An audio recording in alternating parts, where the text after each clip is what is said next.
فیلم در آینده دیستوپیایی شروع می شود که در آن یک جنگ جهانی ویرانگر تمدن را به مرز فروپاشی سوق داده. بعد با قهرمان داستانمان ورجل آشنا میشیم که در یک قطار باری در یک منظره بیابانی سوزان است. در طول سفر متوجه مادر و نوزادی گرسنه می شود که با حسرت به غذایش خیره شدند. دل ورجل به حال اونا می سوزد. پس لنگان به طرف آن دو می رود و نان خود را به اونا می دهد. پس از پیاده شدن در یک ایستگاه با کیت ملاقات می کند. راننده‌ای که قرار است اونو به مکانی به نام کامپاوند ببرد. ورجل صورت خود را می شوید و برای سفر آماده می شود. اما کیت بهش هشدار می دهد که آب زیادی هدر ندهد.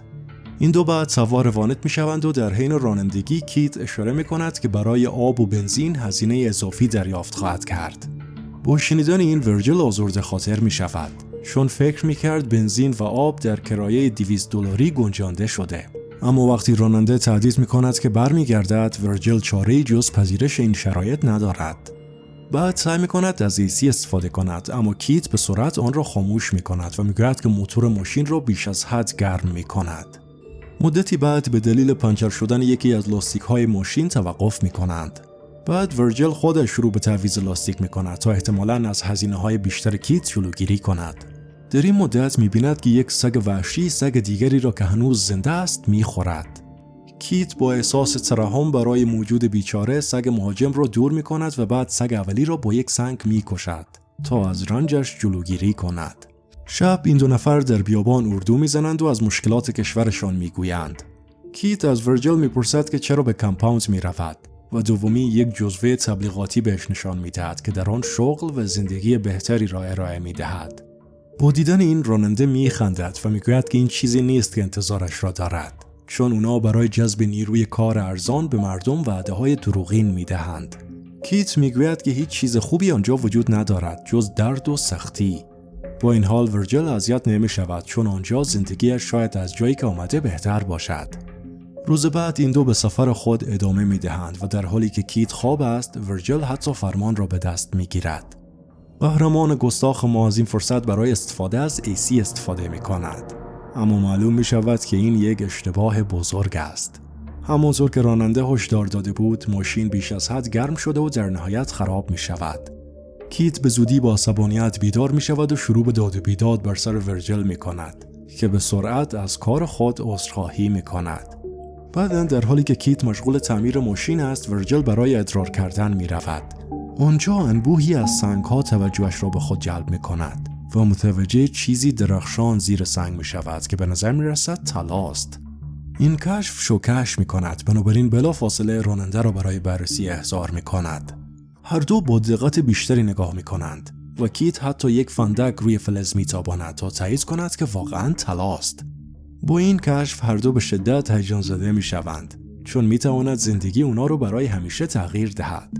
بعد روش‌های مختلفی را برای استخراج آن امتحان می کنند اما معلوم می شود که طلا بسیار بزرگ و عمیقاً در زمین فرو رفته. حتی سعی می کنند با بستن آن به وانت با طناب آن را بیرون بیاورند. اما قطعه فلز گرانبها آنقدر سنگین است که طناب در جا پاره می شود. بعداً همان شب تصمیم می گیرند نزدیک طلا چادر بزنند و برای دور نگه داشتن سگ‌های وحشی آتش برپا می کنند. همانطور که در حال گفتگو هستند متوجه می شوند که نمی توانند طلا را به تنهایی استخراج کنند. بنابراین باید یک اسکواتور تهیه کنند. کیت بعد به ورجل دستور می‌دهد تا به نزدیکترین شهر برود و یک اکسکواتور بیاورد در حالی که خودش برای محافظت از طلا پشت سر می‌ماند. کیت اشاره می‌کند که چندین مخاطب مورد اعتماد در شهر دارد و اطلاعات اونا رو در اختیار ورجل قرار می‌دهد. اما ورجل اصرار دارد که خودش باید پشت سر بماند چون اون با شهر ناآشناست و کسی را نمی‌شناسد.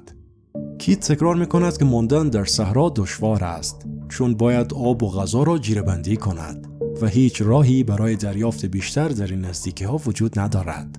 همچنین خاطر نشان می‌کند که ورجل به این محیط خشن عادت ندارد و ممکن است کویر اونو به حدی فرسوده کند که کار احمقانه‌ای انجام دهد. علاوه بر این کیت شک دارد که اگر کسی از آنجا عبور کند ورجل آنقدر قوی نیست که بتواند از خود یا طلا دفاع کند. خب علیرغم همه اینها قهرمان ما در تصمیم خود ثابت قدم می‌ماند و به راننده چاره‌ای جز موافقت باقی نمی‌گذارد. صبح روز بعد منابع بین دو مرد تقسیم می شود و کیت غذا و آب بیشتری می گیرد. قبل از رفتن یک کیسه حاوی چاقویی برای شکار حیوانات، مقداری لباس برای محافظت در برابر آفتاب و یک تلفن ماهواره‌ای به ورجل می‌دهد. اونا فعلا خداحافظی می‌کنند و کیت قول می‌دهد که تا 5 روز دیگر با اکسکاواتور برگردد. پس از رفتن کیت، ورجل بلافاصله دست به کار می‌شود و طلا را می‌پوشاند تا هیچ کس دیگری نتواند آن را ببیند. بعد اردوگاه کوچکی برپا می‌کند و برای روشن کردن آتش شاخه‌هایی را از آن اطراف جمع می‌کند. همان شب ورجل رو می‌بینیم که آرام کنار آتش نشسته و کنسرو می‌خورد. ناگهان صدای زوزه‌های خشمگین سگ‌های وحشی را از همان نزدیکی می‌شنود. سگ‌ها به زودی دور کمپ دور می‌زنند، اما از نزدیک شدن به آتش می‌ترسند.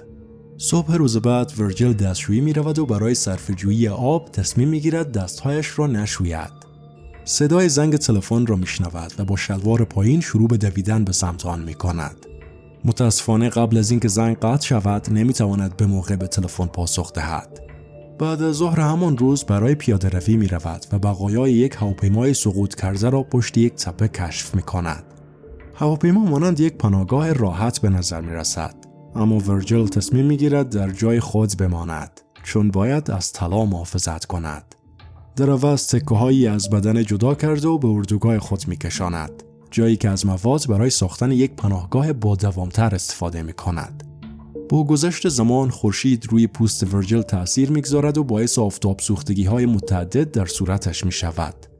بدون اینکه کاری انجام دهد شروع به کندن شن‌های اطراف طلا می‌کند و در نهایت یک سکه نسبتاً بزرگ از آن می‌شکند که بسیار خوشحالش می‌کند. چند ساعت بعد تلفن زنگ می‌خورد و معلوم می‌شود که کیت است. فاش می‌کند که وانتش آسیب دیده و برای بازگشت به زمان بیشتری نیاز دارد.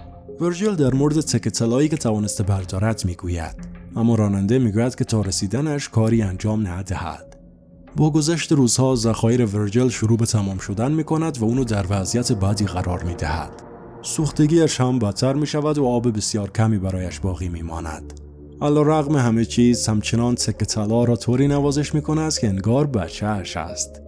یک روز صبح متوجه نزدیک شدن یک مار می شود و تصمیم می گیرد با چاقو آن را برای غذا شکار کند.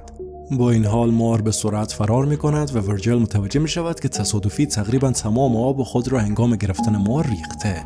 بعد از ظهر به محل سقوط هواپیما برمیگردد که از دور متوجه نزدیک شدن یک زن می شود. بلافاصله داخل هواپیما پنهان می شود، اما زن اونو می بیند و باهاش صحبت می کند. ازش میخواهد که بیرون بیاید و میپرسد که چیکار میکند و به کجا میرود. اما ورجل از پاسخ دادن به سوالات خودداری میکند و حتی آب و غذا را که بهش پیشنهاد میشود رد میکند. زن متوجه وضعیت بدش میشود و میگوید که در فاصله 5 کیلومتری چاهی با آب وجود دارد. اما ورجل یک بار دیگر اونو نادیده میگیرد که باعث شک زن میشود.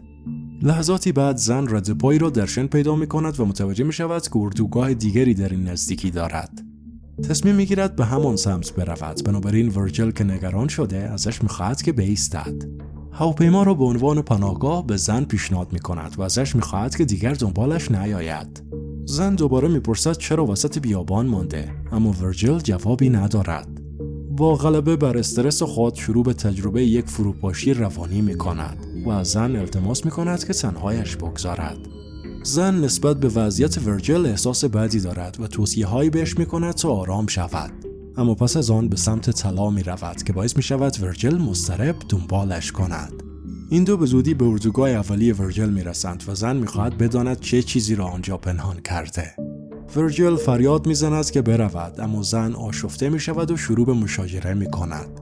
دلیل آمدن اونو از شهر به اینجا می‌پرسد و بعد سعی می‌کند اردوگاهش را جستجو کند که باعث می‌شود ورجل عصبانی شود و با بیل بهش ضربه بزند. با این حال وقتی متوجه می‌شود که به طور تصادفی اونو کشته، فوراً از کار خود پشیمان می‌شود. بعد وسایل اونو می‌گیرد و شروع به حفر چاله برای دفنش می‌کند. اما مدتی بعد سگ‌های وحشی بوی جسد را تشخیص می‌دهند و سعی می‌کنند جسد را از قبر بیرون بیاورند. پس از آن ورجل جسد را خارج کرده و آن را دورتر دفن می‌کند. اما این امر حتی سگ‌های بیشتری را جذب می‌کند. بدون هیچ گزینه دیگری مقداری چوب جمع می‌کند و جسد را آتش می‌زند، چون با اجازه دادن به سگ‌ها برای تغذیه از بقایای زن نمی‌خواهد بهش بی‌احترامی کند. صبح روز بعد تماس دیگری با تلفن ماهواره‌ای از کیت دریافت می‌کند. راننده میگوید که اسکواتور رو به دست آورده و در راه است، اما اشاره می‌کند که وانتش به درستی کار نمی‌کند، بنابراین ممکن است به چند روز دیگر نیاز داشته باشد.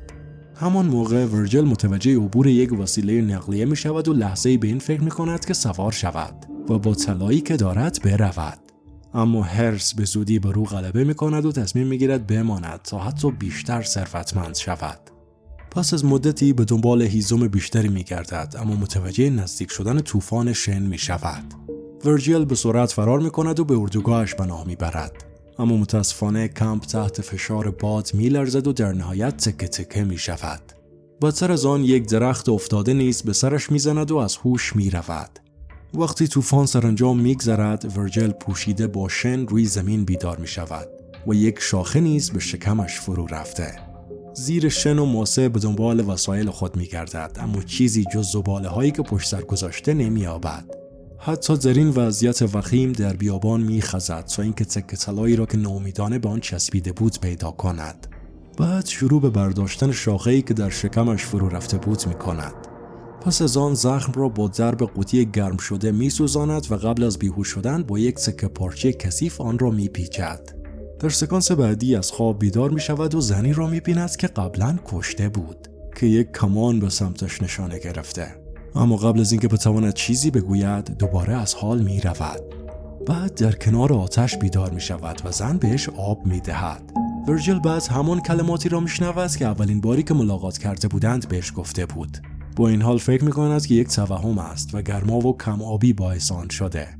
روز بعد همچنان به دیدن زن ادامه می‌دهد که مدام ازش مراقبت می‌کند. وقتی کیت باش تماس می‌گیرد، ورجل بهش درباره این زن می‌گوید که چگونه همه جا اونو می‌بیند. این موضوع کیت را عصبانی کرده و تصور می‌کند که به دنبال طلاست. بنابراین از ورجل می‌خواهد که از شرش خلاص شود. با این حال دومی بهش اطمینان می‌دهد که از طلا خبر ندارد و اون این وضعیت را مدیریت خواهد کرد. مدتی بعد زن با غذا برمیگردد و مقداری به ورجل میدهد. با دیدن وضعیت بدش همچنان بهش پیشنهاد میکند که اونو به نزدیکترین چاه ببرد، اما دومی بر سرش فریاد میزند که تنهایش بگذارد. زن موافقت میکند، اما قبل از رفتن میپرسد که آیا خواهرش رو دیده یا خیر. این به این معنی است که کسی که ورجل قبلا کشته بود دوقلوی این زن بود. ورجل از این مکاشفه شوکه می شود و قبل از بیهوش شدن دوباره ازش می خواهد که آنجا را ترک کند.